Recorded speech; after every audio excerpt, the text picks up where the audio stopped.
Hey, welcome back to the channel. It's Sarah from I Am Simple Natural Life. I apologise, I'm on the creakiest chair in the world, so it's going to be a bit annoying and we're just going to have to put up with it. Do you ever look at others? You know, I'm sure everyone's got this kind of friend on Facebook or Insta, wherever, and their life just looks so perfect and the whole family just always looks so happy and perfect together and they're always just doing amazing things, and they don't seem to have these days where they just sit and do nothing and just each stare at their own iPads or tablets or whatever. And I think we all know somebody like that it seems like they have this great life. And if you've got that, does it ever make you feel like, well, what am I doing wrong? Why is my life's not like their life? So what's going wrong? And then sometimes bad stuff happens in your life and you can start to think, you know, why is it me? Why is it always happening to me? You know, it's not fair, all that kind of stuff. And when we think like this, when we have that mental outlook of that bad stuff is happening to us and good stuff is happening to other people, and it makes us feel completely disempowered in our lives, that we have no say over what happens and what's going on in our life.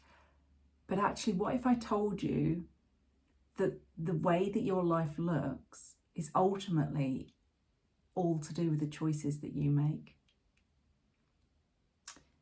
That can be a really hard thing to listen to and to accept. And there you will have a gazillion reasons why you think, well, it's not my choice that, you know, we don't have enough money, and it's not my choice that you know, this bad thing happened to me, or, you know, my cat got run over and whatever. But ultimately, every decision that you make or you don't make influences what your life looks like. Bad stuff happens, and actually even that person with that fantastic looking life, with the fantastically turned out children and the amazing activities that they're doing all the time, they will also have bad stuff that happens to them. And this is partly where I talk about things like gratitude practice, that if you've watched any of my other videos, if you haven't, go back and watch them. I talk a lot about things like that. Gratitude practice is a great technique that you can use that will actually help rewire your brain. Naturally, our brains are wired to see the negative, because that's what used to help keep us safe when we were kind of like living in the wild and ready to get eaten by a bear or a tiger or something. Our brains need to be on the high alert for all possible threats to us. And now we don't have that, but our brains haven't developed on from that kind of that general negativity in terms of its outlook. And so, creaky, sorry.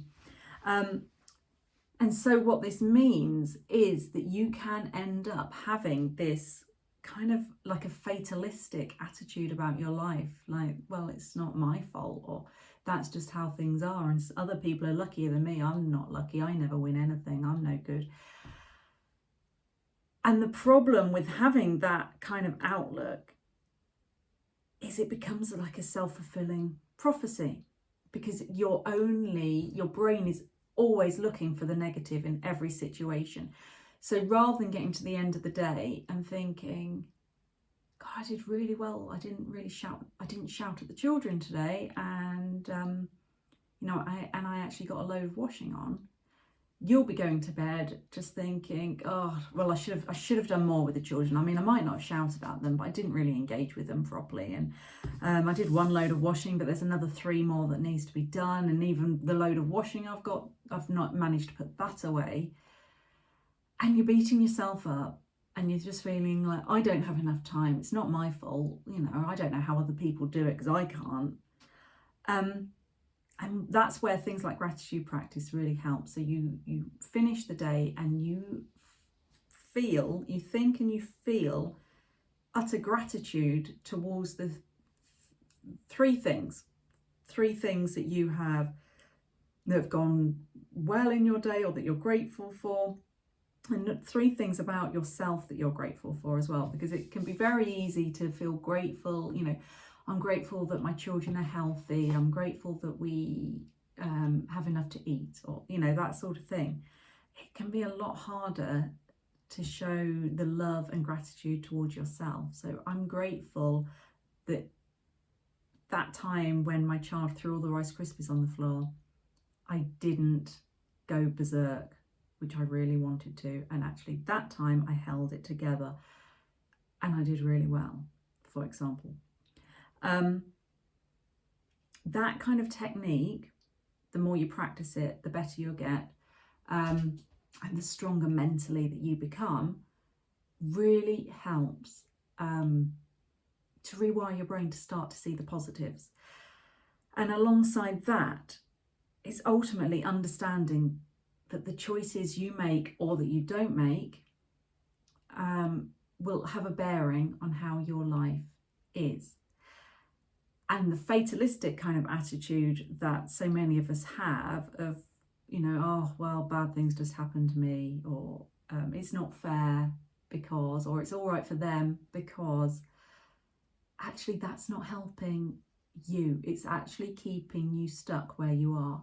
So if you find yourself saying things like, well, I would do that, but, or it's okay for them because, but for me,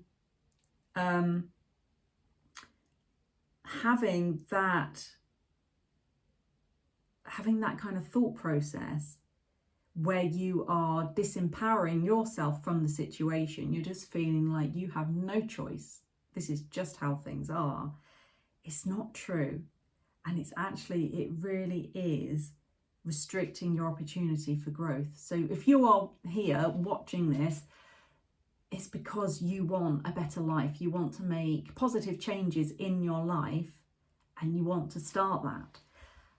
But where you need to start is to notice these thought patterns and really acknowledge when they happen. So if you are scrolling through your social media feed and you see something and it triggers in you like oh God, you look at them having the perfect life again, or oh, well, it's all right for her because she's got a really rich husband, or it's all right for him because, you know, whatever.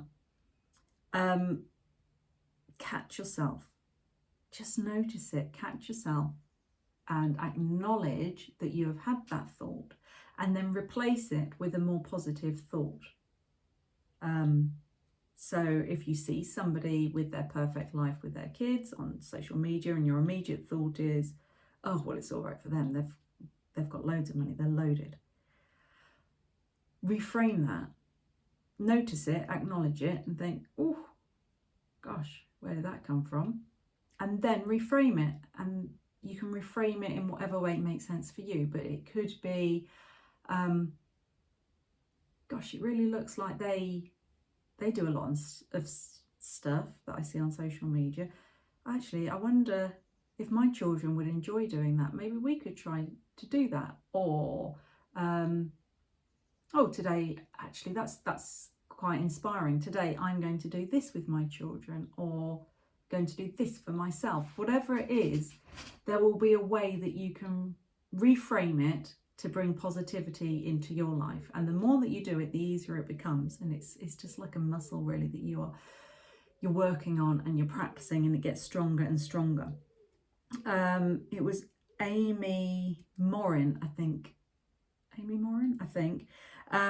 who said the only person you should compare yourself to is the person that you were yesterday. And I think that is an amazing thing to live by, amazing advice to live by. There is no one that you can control. No one can control you. And you don't need to compare yourself to what's going on for anyone else. And you never know anyway what's going on for everybody else. That's fact. But even if somebody has the most perfect life, really, that really doesn't matter. That really doesn't matter. You can use that as inspiration if you want, but you don't use it to beat yourself up and think, gosh, you know, they've got all this and I don't. The only person you should compare yourself to is the person that you were yesterday. And that's it. So every day you just try a little bit more and try a little bit more and do your gratitude practice. You can also use the Ho'oponopono prayer to release sort of old blocks and things that are holding you back, because a lot of your beliefs will be stemming from, you know, before the age of 7, and they are beliefs that are still holding you back now, that sometimes you need to let some of these things go because they're not serving you in your life anymore. So you'll find old videos where I explain the Ho'opono prayer. And it's just a really simple technique where you can kind of release this stuff and let it go. You can also try things like breath work. It's so powerful, such a simple thing, but in your breathing and bringing in the oxygen, you can release so much of this stuff. But if all of that's too complicated, the gratitude journal or just gratitude practice, I don't write mine down. So mine's super simple. Just think of it in my head the last thing before I go to sleep. And that's it. And it has changed everything. Absolutely. Just changed everything. In terms of how I think about other people's success, how I feel about my own life and my own successes or failures. It's just changed absolutely everything. And so if you were going to do one thing today, that is the one thing I would urge you to try. And I'm going to give you one thing and a little other thing. Notice when you are having those negative thoughts. So when you are feeling like, oh, bad stuff only happens to me, or this stuff always happens to me, or other people treat me like this, or I would do that, but I can't because, all of those kind of thoughts where you are feeling like somehow that you are hard done by compared to other people and whatever, notice every time you have those thoughts and try to release them and replace them. Because it's those things that are holding you back, making the progress in your life that you want to make. Whatever it is that you want, however you see your life, it's those little things that are going on in the background that are the things that are really stopping you from achieving these big things in life that you want. So I hope that's helpful. Thank you for joining me. Please subscribe to the channel, press the little doodie. I'll be so grateful, and I'll see you next week. Bye.